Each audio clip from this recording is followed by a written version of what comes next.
Hello everyone, myself Kumar Anugrah, team member of Mining Point. Today we are going to discuss about gas testing examination. तो चलिए आज के इस video में अपन देखने वाले हैं गैस टेस्टिंग में पूछे जाने वाले क्वेश्चंस किस टाइप के होते हैं। तो सबसे पहले मैं बता दूं कि गैस टेस्टिंग एग्ज़ाम 3 चरणों से होकर गुजरना पड़ता है। सबसे पहले DDMS साहब के पास से क्वालिफाई करना पड़ता है। रिज़ल्ट लास्ट में आता है तो अपने को एग्ज़ाम तीनों जगह देना पड़ता है। सबसे पहले DGMS साहब के पास, दूसरा सब एरिया के पास और तीसरा चैम्बर पास करते हैं। इसके बाद अपने को gas testing examination qualification certificate मिलता है। तो चलिए स्टार्ट करते हैं कि किस किस टाइप के क्वेश्चंस पूछे जाते हैं। तो मैं एक ये क्वेश्चन शुरुआत में ही लाया हूँ इस टाइप का कि क्योंकि मेरे से ये पूछा गया था और मेरे बताते हैं उन्होंने मतलब एक स्माइल इस टाइप की दी थी जैसे कि उनको लगा कि पास करने के लायक है। मुझे उनके स्माइल से समझ में आया था। तो चलिए मैं स्टार्ट करता हूँ कि किस किस टाइप के क्वेश्चन पूछे जाते हैं। और भी मेरे साथ में दोस्त जो भी एग्ज़ाम दिए थे उन्होंने बताया, उनके आधार पे भी मैं क्वेश्चंस लाया हूँ। तो अभी स्टार्ट करते हैं। उन्होंने सबसे पहला क्वेश्चन ये पूछा था कि कब माना जाएगा कि खान में इनफ्लेमेबल गैस या ज्वलनशील गैस मिली है। तो जनरली पहली डिग्री की गैसेस में 0.1% या उससे अधिक, पहली डिग्री में 0.1% या उससे अधिक, और सेकंड डिग्री में 0.5% या उससे अधिक, और थर्ड डिग्री में 1.25% या उससे अधिक मिलने पे माना जाएगा कि अपने को गर्म गैस माइंस में मिली है। अब कभी कभी पूछ देता है कि 0.1%, 0.5% या 1.25% कब कैसे मेजर करते हैं, कौन से इंस्ट्रूमेंट से मेजर करते हैं। तो जनरली अगर अपन फ्लेम सेफ्टी लैंप से लगभग 1% के से ऊपर ही मापते हैं तो ये सब पॉइंट में है तो अपने को पता नहीं चलेगा। तो ऐसे ही घुमाने के लिए वो क्वेश्चन पूछ देता है। तो अपने को आंसर देना है कि multi gas detector mini warm 5IR और भी है। तो उस टाइप में कभी कभी घुमा देता है तो उससे अपने को कोई दिक्कत नहीं है। अपने को ये देख करके पढ़ और भी धीरे धीरे आप पढ़ते रहेंगे तो जानकारियाँ मिलेगी। तो चलिए आगे देखते हैं। तो जैसा कि यहाँ पे आपने देखा कि पहली डिग्री के लिए इतना, सेकंड डिग्री के लिए इतना, थर्ड डिग्री के लिए इतना। लेकिन ये भी मैं पहले बता दूं कि पहली डिग्री की गैस सिम किसे कहेंगे, सेकंड डिग्री की गैस सिम किसे कहेंगे, थर्ड डिग्री गैस सिम किसे कहेंगे। क्योंकि जो ये कोल माइंस है ये पेड़ पौधे के दबने से बना है तो ये कार्बोनेशियस मैटर इसमें पहले से है। तो कार्बोनेशियस मैटर को डीके और डिकम्पोज होने से ही मेथेन गैस CH4 बनती है। तो ये ट्रैप हो जाते हैं और वही फिर धीरे धीरे इमिट होते हैं। तो इसी बेस पे अपने को पता करना होता है कि कौन सी कौन सी डिग्री ऑफ गैसीनेस है। तो पहली डिग्री के लिए ये 0.1% वहाँ जनरल बॉडी ऑफ एयर में होना चाहिए तथा रेट ऑफ इमिशन 1% से, rate of emission 1 cubic metre per tonne से कम होना चाहिए। ये पहली डिग्री की गैसेसी में। और सेकंड डिग्री की गैसेसी में जनरल बॉडी ऑफ एयर में इनफ्लेमेबल गैस 0.1% से अधिक हो तथा 0.1% से अधिक हो तथा rate of emission 10 cubic metre per tonne से अधिक न हो। मतलब यह है कि जनरल बॉडी ऑफ एयर में 0.1% से अधिक हो तथा rate of emission 1 cubic metre per tonne से अधिक हो तथा 10 क्यूबिक मीटर पर टन से कम हो। तो ये सेकेंड डिग्री की गैस सिम आती है। और थर्ड डिग्री गैस सिम की बात करें तो ये बस रेट ऑफ इमिशन के बेसिस पे है। 10 क्यूबिक मीटर पर टन से अधिक हो तो वो हमेशा थर्ड डिग्री की गैस सिम होगी। कुछ डेफिनेशंस और भी बात करते हैं, जैसे यहाँ पे जनरल बॉडी ऑफ एयर किसे कहते हैं, कभी कभी आता है जनरल बॉडी ऑफ एयर किसे कहते हैं, डैम्प किसे कहते हैं, और भी कुछ कुछ डेफिनेशंस आते हैं। तो जनरल बॉडी ऑफ एयर की डेफिनेशंस की बात करें तो ये वे सभी सामान्य वातावरण जो रूफ कैविटी को इंक्लूड करता हो, मतलब रूफ कैविटी की हवा को इंक्लूड करता हो, तथा सील्ड ऑफ एरिया और एडजेसेंट बोरहोल के एटमॉस्फेयर को एक्सक्लूड करता हो, मतलब उसको शामिल नहीं करता हो। तो जनरली अगर कोई पूछता है जनरल बॉडी ऑफ एयर का डेफिनेशन, तो it includes roof cavities atmosphere and excludes roof cavity and exclude sealed off area and adjacent borehole atmosphere. इसके बाद कभी कभी इंट्रिंसिकली सेफ और फ्लेम प्रूफ एपरेटस का डेफिनेशंस भी पूछे जाते हैं। तो इंट्रिंसिकली सेफ के बारे में पूछे तो ये जनरली इसका लिमिटेशन 30 वोल्ट तक ही होता है। तो चूँकि इसका जो स्पार्क होगा वो इतना कमज़ोर होगा कि इनफ्लेमेबल गैस में आग न लगा पाए, मतलब वो इग्नाइट नहीं कर पाता है, उसे इंट्रिंसिकली सेफ एपरेटस कहते हैं। लेकिन अगर फ्लेम प्रूफ एपरेटस की बात करें, इसमें ज़्यादा वोल्टेज होते हैं, तो फ्लेम प्रूफ एपरेटस इस तरह के डिज़ाइन किए जाते हैं कि अगर उसमें विस्फोट होती है या फिर स्पार्क होती है तो वो बाहर निकल एटमॉस्फेयर में, मतलब कि फायर डैम के एटमॉस्फेयर में आते आते तक इतनी ठंडी हो जाती है कि वो गर्म गैस में आग न लगा पाए, उसे ही फ्लेम प्रूफ एपरेटस कहते हैं। कभी कभी पूछा जाता है कि गैस, मतलब नॉर्मली पूछ देता है कि गैस के डेफिनेशंस क्या होते हैं, गैस के डेफिनेशन क्या होते हैं। तो गैस का definition, gas includes fumes and vapour, मतलब ये धुआं और भाप को इंक्लूड करता है, शामिल करता है, मतलब धुआं और भाप से बना होता है गैस। और कभी कभी आयतन का भी डेफिनेशन पूछ देता है, तो आपको बताना पड़ेगा कि इनवाई फ्रंट ऑफ द गैलरी उसको आयतन बोलते हैं, या फिर मूविंग फ्रंट जो भी हो उसको फेस या आयतन बोलते हैं। कभी कभी फायरी सिम का भी डेफिनेशन, जनरली ये सब आते रहते हैं इसलिए मैं इसकी चर्चा कर रहा हूँ कि फायरी सिम किसे कहते हैं। फायरी सिम नॉर्मली जिसमें आग लगी हो या स्पॉन्टेनियस हीटिंग स्टार्ट हो उसे फायरी सिम कहते हैं। फायरी सिम मतलब आग हो या स्पॉन्टेनियस हीटिंग हो तो उसे फायरी सिम कहते हैं। अब इसके आगे अपन शुरू से बात कर रहे थे तो वहीं से स्टार्ट करते हैं।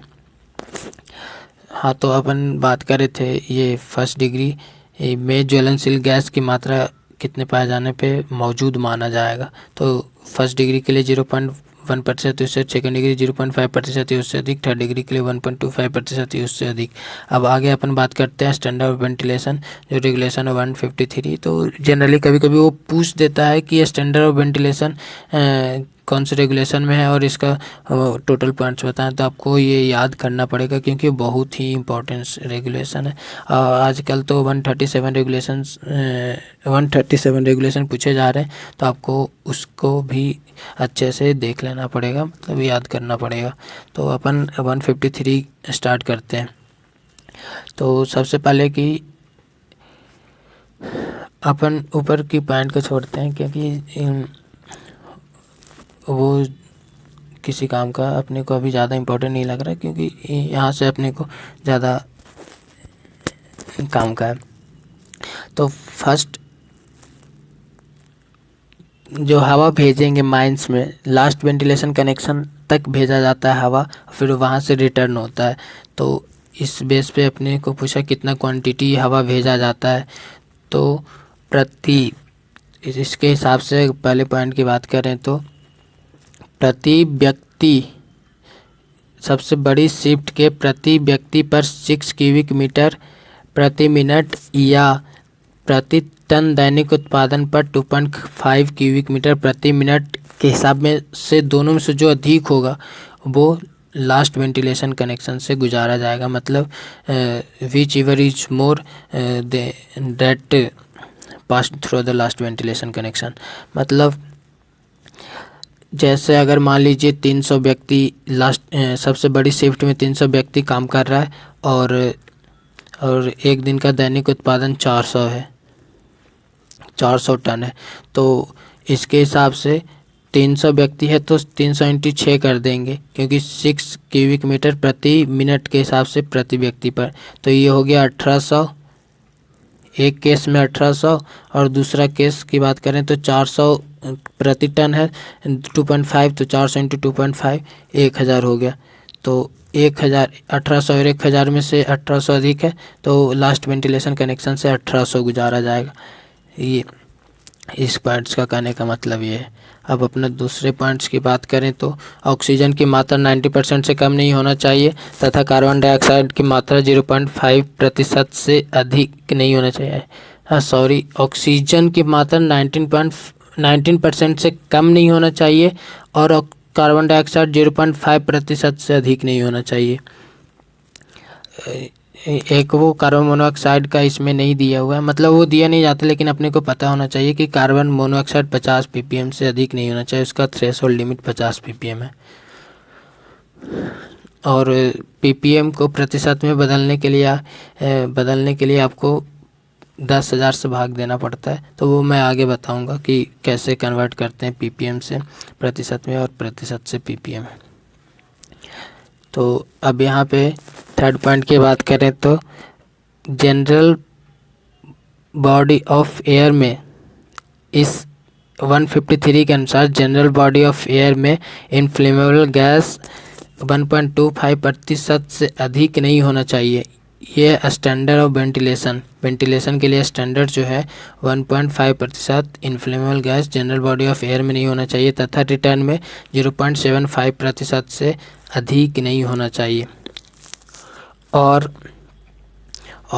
चौथे पॉइंट की बात करें तो bed bulb temperature 33.5 degree Celsius से अधिक नहीं होना चाहिए, लेकिन यदि 30.5 पाया गया या उससे अधिक पाया गया तो 1 मीटर पर सेकंड से कम 1 मीटर पर सेकंड की गति से हवा गुजारेंगे। बेड बल्ब टेम्परेचर की बात कर रहा तो मतलब 33.5 से अधिक कहने का मतलब कि उससे जैसे 29 हो गया, 30 हो गया, 29.5 हो गया, 29 हो गया, 28 हो गया, 27 हो गया, इस टाइप में, उससे कम नहीं होना चाहिए। अब पाँचवें पॉइंट की बात करें तो ये हवा का सैंपल 30 दिन में लिया जाना चाहिए और ये तापमान भी 30 दिन में लिया जाता है। स्टैंडर्ड ऑफ वेंटिलेशन का इतना ही पॉइंट अपने को इम्पोर्टेंट है। तो अब अगले रेगुलेशन देखते हैं 154। तो 154 में एक पॉइंट इम्पोर्टेंट है जो इस प्रकार है, जैसा दिया है कि शाफ्ट से जो शाफ्ट है अपकास्ट शाफ्ट, इससे जो पंखा एग्जॉस्ट फैन जो लगाया जाता है वह शाफ्ट से अपकास्ट शाफ्ट से 10 मीटर से कम दूरी में नहीं लगाया जाए, मतलब कम से कम 10 मीटर होना ही चाहिए। जैसे ये इसका अपकास्ट शाफ्ट है तो यहाँ पे पंखा नहीं लगाते हैं, यहाँ पे पंखा नहीं लगाते हैं, इसके साइड में लगाते हैं, इसलिए इसके बीच की दूरी इसमें बताया गया है कि 10 मीटर से कम नहीं होना चाहिए। अब इसके आगे पॉइंट्स की बात करें, लेकिन ये 1957 से पहले बिठाए गए पंखे पे ये नियम लागू नहीं होगा। अब अपन वेलोसिटी ऑफ एयर की बात करते हैं। अपन पिछले 153 में वो प्रति व्यक्ति पर 6 क्यूबिक मीटर प्रति मिनट और दैनिक उत्पादन पर 2.5 क्यूबिक मीटर प्रति टन के हिसाब से, लेकिन यहाँ पे वेलोसिटी ऑफ एयर करंट है, वहाँ पे क्वांटिटी था, यहाँ पे एयर वेलोसिटी है। तो velocity first degree, second degree, third degree के लिए कहाँ पे फेस से ठीक बाहर 30 मीटर प्रति मिनट होना चाहिए, और फर्स्ट और सेकंड डिग्री के लिए आयतन से 4.5 मीटर दूर 30, आयतन से हवा पाइप से 7.5 मीटर दूर 15, long wall face maximum span 60, लेकिन थर्ड डिग्री के लिए 4.5 में 45, 7.5 में 25, मैक्सिमम स्पान में 75। तो इसको याद करने के लिए सीधा ये तो याद रहेगा ही, फर्स्ट सेकंड थर्ड डिग्री के लिए आयतन से ठीक बाहर 30 होगा, 30 मीटर प्रति मिनट, लेकिन फर्स्ट एंड सेकंड डिग्री के लिए आप याद करिए 30, 15, 60, 30, 15, 60, और इसमें 45, 25, 75, 45, 25, 75, 30, 15, 60, 45, 25, 75 आप एक दो बार देखेंगे तो आपको याद हो जाएगा। फर्स्ट सेकंड थर्ड डिग्री के लिए, फर्स्ट सेकंड थर्ड डिग्री के लिए आयतन से ठीक बाहर 30 होगा, लेकिन वहीं पे 4.5 में आप याद कर लेंगे 30, 15, 60 और 45, 25, 75, 4.5, 7.5 लॉन्ग वाल का मैक्सिमम स्पान। तो वही थर्ड डिग्री में भी 45, 4.5, 25, 7.5 और मैक्सिमम स्पान में 75। अब यहाँ पे ज्वलनशील गैस रेगुलेशन नंबर 169 की बात करें तो इसमें ज्वलनशील गैस की प्रतिशत मात्रा पर्यावरणीय जांच आता है। तो सबसे पहले अपन जो गैस जांच करेंगे उसका सैंपल, यहाँ पे कोई भी गैस नहीं, इनफ्लेमेबल गैस ज्वलनशील गैस की बात हो रही है। तो जो ज्वलनशील गैस का सैंपल लिया जाएगा वो 3 दिन में एनालिसिस कर लिया जाना चाहिए। वो 3 दिन में एनालिसिस इसलिए कहा गया है कि 3 दिन नॉर्मली एटमॉस्फेरिक प्रेशर मतलब एकोमोडेशन ज़्यादा चेंज नहीं होता, और 3 दिन के बाद में इधर एटमॉस्फेरिक प्रेशर चेंज होने पे लीकेज या फिर उसमें और भी कोई गैस मिल जाएगा। तो ऐसी समस्या ना आए इसलिए 3 दिन के अंदर विश्लेषण कर लिया जाना चाहिए। जनरली थोड़ा बहुत ही इधर उधर अगर लेट करते हैं तो होगा, लेकिन 3 दिन के अंदर विश्लेषण कर लिया जाना चाहिए, ऐसा रेगुलेशंस में दिए गए हैं। और वहीं पे स्टॉपिंग के अंदर का जो सैंपल लेते हैं वो जो 2 दिन में या फिर 48 घंटे के अंदर विश्लेषण कर लिया जाना चाहिए, ये ऐसा भी है। तो अब आगे अगले पॉइंट की बात करें जो इम्पोर्टेंट है, वो कभी कभी ऐसा पूछता है कि मेथेनोमीटर से कितने दिन में गैस जांच किया जाता है, फ्लेमेबल गैस कितने दिन में जांच किया जाता है। तो गैस जांच 7 दिन में किए जाते हैं, मतलब 7 दिन में कम से कम एक बार जांच किए जाएंगे। लेकिन ये अगर नॉर्मल पूछता है कितने दिन में जांच किए तो 7 दिन में, लेकिन यदि 0.8% से अधिक मिले तो 24 घंटे में एक बार जांच किया जाएगा। और ये जब तक उससे कम ना हो, मतलब उससे कम हो जाए तो कम होने के 7 दिन बाद तक भी जांच किए जाए, मतलब 7 दिन बाद भी 24 घंटे में ही जांच करी जाएगी। लेकिन यदि 0.6% से कम मिलती है, 0.6% से कम मिलती है तो 30 दिन में ज्वलनशील गैस की जांच की जाएगी। 0.6% से कम मिलती है तो 30 दिन के अंतराल पर जांच की जाएगी। वहीं पे ह्यूमिडिटी और इन्वायरमेंटल से रिलेटेड 30 दिन में जांच किया जाता है, जैसे डस्ट वगैरह हो गया और ह्यूमिडिटी, ये सब 30 दिन में। और अपन पिछला बार में पढ़े थे तापमान और ह्यूमिडिटी, वो सब 30 दिन में ही जांच किए जाते हैं। छोटा सा पॉइंट्स है ऑक्सिलरी फ़ैन के लिए, जो 3 मीटर के अंदर तक 3 मीटर तक हवा पहुंचनी चाहिए। ऑक्सिलरी फ़ैन से फेस से 3 मीटर तक हवा पहुंचनी चाहिए। ये कभी कभी पूछ लेता है कितना, पहले 4.5 था अब 3 कर दिया, तो ये इम्पोर्टेंट हो गया। और एक रिलाइटिंग स्टेशन की बात करें, ये भी कभी कभी पूछता है कि रिलाइटिंग स्टेशन कौन से रेगुलेशन में है। तो ये रेगुलेशन नंबर 173 है, और 153 में स्टैंडर्ड वेंटिलेशन है और 173 में ये रिलाइटिंग स्टेशन है। तो रिलाइटिंग स्टेशन इसलिए बनाए जाते हैं ताकि अगर कहीं बुझ गई अपना फ्लेम सेफ्टी लैंप इधर उधर ज़्यादा हिलने से या फिर हवा की स्पीड बढ़ जाने से बुझ गई तो यहाँ पे रीलाइट मतलब फिर से जलाया जाता है। और यहाँ इस गैस टेस्टिंग यहाँ पे जो जिम्मेदार व्यक्ति, सक्षम व्यक्ति बिठाया जाएगा वो जीटी पास होना चाहिए। मैनेजर जिम्मेदारी देता है कि वो इस काम के लिए नियुक्त किया जाए। एक यहाँ पे इम्पॉर्टेंट पॉइंट्स यहाँ पे बहुत ही ज़्यादा इम्पोर्टेंट हो जाता है, क्योंकि कई बार ये पूछे गए हैं कि फर्स्ट डिग्री सेकंड डिग्री में इलेक्ट्रिक बिल्डिंग किसके परमिशन से किया जाता है। तो यहाँ पे फर्स्ट एंड सेकंड डिग्री में मैनेजर के परमिशन से किया जाता है। वहीं पे थर्ड डिग्री में हमेशा रीजनल इंस्पेक्टर के परमिशन लेना चाहिए। ये कई बार पूछे हैं तो मेरे को इम्पोर्टेंट लगा इसलिए इसको मेंशन किया हूँ। चलिए आगे देखते हैं। अब रेगुलेशन नंबर 133 की बात करें तो यहाँ पे classification of coal seam according to their degree of gassiness, मतलब कोल सीम का क्लासिफिकेशन कब कैसे की जाती है और कौन करता है। तो सबसे पहले बता दूं कि क्लासिफिकेशन जो है रीजनल इंस्पेक्टर करता है। मतलब अगर कहीं रेट ऑफ इमिशन बढ़ जाती है तो 24 घंटे के अंदर रीजनल इंस्पेक्टर को खबर दिया जाता है और वो 30 दिन के अंदर इसका वेरिफिकेशन करके उचित डिग्री में वर्गीकृत करेगा। जो एडिक्वेट क्लासिफिकेशन है उसके आधार पर वो करेगा। और एक दूसरा पॉइंट ये है 133 में जो इम्पोर्टेंट है, मैं इसमें एग्जाम्पशंस या छूट की बात नहीं कर रहा, उससे आप देख लीजिएगा क्योंकि आप भी रेगुलेशंस पढ़ेंगे ही, पढ़ना ही पड़ेगा। मैं मतलब जो इम्पोर्टेंट लगा जो पूछे जाते हैं, और अगर गहराई से भी पूछ दिया तो अपना जान बचाने के लिए आपको तो पढ़ना ही पड़ेगा। तो मैं बाहर बता रहा हूँ जो इम्पोर्टेंट है, मतलब जो क्रीम टाइप में है वो मैं यहाँ पे चर्चा कर रहा हूँ। इसके दूसरे पॉइंट की बात करें तो मालिक, एजेंट या मैनेजर 30 दिन में, कितने दिन में, 30 दिन में रेट ऑफ इमिशन पता करेगा। मतलब प्रति टन कोयला उत्पादन पर कितना इनफ्लेमेबल गैस इमिट हो रहा है, मतलब कितना इमिशन हो रहा है, वो 30 दिन में मालिक, एजेंट या मैनेजर इसका पता लगाएगा। एक डेफिनेशन छूट गई थी, इसके बारे में थोड़ा सा पॉइंट्स बता दूं कि सक्षम व्यक्ति या कॉम्पिटेंट पर्सन किसे कहते हैं।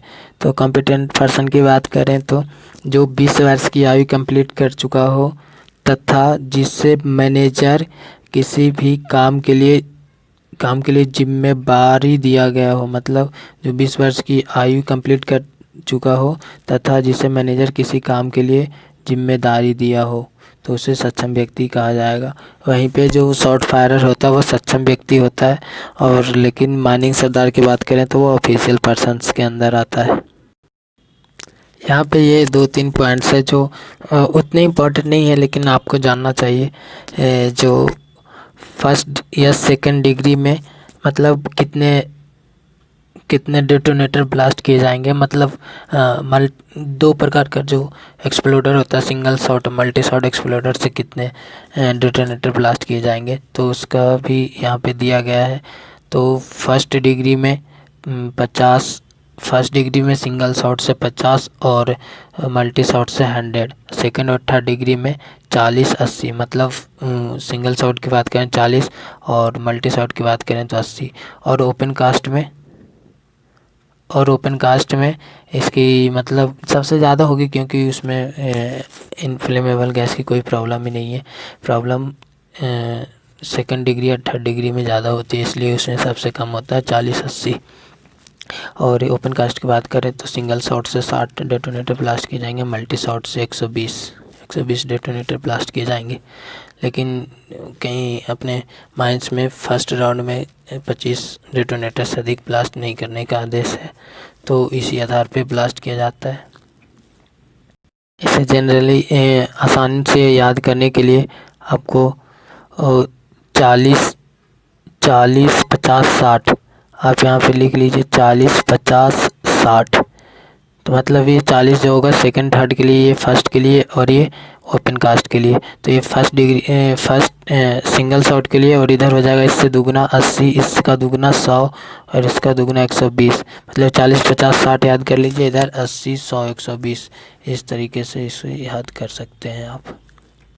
2-3 पॉइंट्स और भी हैं जो काम के जानने लायक हैं, जनरली नहीं पूछे जाएंगे लेकिन आपको जानने के लायक है, तो आप इसे जान लीजिए। होल को, जैसे कोई होल है उसमें उसे साफ़ करने के लिए कभी कभी वो आ जाते हैं, मतलब कोयले का डस्ट टाइप में वो, और ड्रिलिंग करते समय वो उसमें रह जाता है, तो उसे साफ़ करने के लिए हम लोग स्क्रैपर यूज़ करते हैं, स्क्रैपर का प्रयोग करते हैं। आप यहाँ पे देख सकते हैं स्क्रैपर को। वहीं पे क्रीम्पर की बात करें तो डेटोनेटिंग फ्यूज़, ये ओपन कास्ट में क्रीम्पर यूज किया जाता है। डेटोनेटिंग फ्यूज़ को प्लेन डेटोनेटर में इंसर्ट करके उसे एक प्लायर टाइप में है, इंसर्ट करके दबा देते हैं, उसे क्रीम्पर करते हैं। वहीं पे इसकी बात करें प्रीकर की, तो प्रीकर पिन टाइप में होता है जो छेद करने के काम आता है। जैसे कोई प्लास्टिक में बारूद भरा है तो उसमें छेद करके डेटोनेटर को इंसर्ट किया जाता है। तो ये लकड़ी का भी हो सकता है और पीतल का भी हो सकता है। जनरली माइंस में नॉन इंसेंडिव मेटल्स का यूज करते हैं, जो टकराने से जो कि किसी दूसरे मेटल से या पत्थर से टकराने से स्पार्क प्रोड्यूस ना करे उसका प्रयोग करते हैं। जो पीतल एक दूसरे से टकराता है या फिर किसी पत्थर से टकराता है तो स्पार्क प्रोड्यूस नहीं करता, इसे नॉन इंसेंडिव मेटल कहते हैं। वही प्रीकर जो है छेद करने काम आता है और उसके बाद बारूद में छेद करने काम आता है और फिर इसमें डेटोनेटर इंसर्ट किया जाता है, इसे ही प्रीकर कहते हैं। तो चलिए यहाँ पे ये सारे एनालिसिस जो पूछे गए हैं क्वेश्चन उसका यहाँ पे ख़त्म करते हैं। जनरली मैं आगे और भी वीडियो गैस टेस्टिंग का बनाने जा रहा हूँ, जो इसमें कारण सहित और जो इम्पोर्टेंट रीजन्स हैं वो सब डिस्कस करेंगे। साथ साथ में आपको विजुअल रूप में, जो अपने को ज़्यादा समय तक याद वही रहता है जो अपने को विजुअल रूप से दिखाया जाता है, पढ़ाया जाता है या समझाया जाता है। तो मैं यही प्रयास कर रहा हूँ कि कारण सहित और विजुअल सहित चीज़ों को आपके सामने रखूँ ताकि आपको ज़्यादा से ज़्यादा समझ बने। तो मैं यहीं पे ये वीडियो को समाप्त करता हूँ। अगर आपको इसका PDF चाहिए तो आपको माइनिंग पॉइंट चैनल जो टेलीग्राम पे बना हुआ है आप उससे जुड़ें, उससे जुड़कर ये PDF को प्राप्त कर सकते हैं। तब तक के लिए थैंक्स।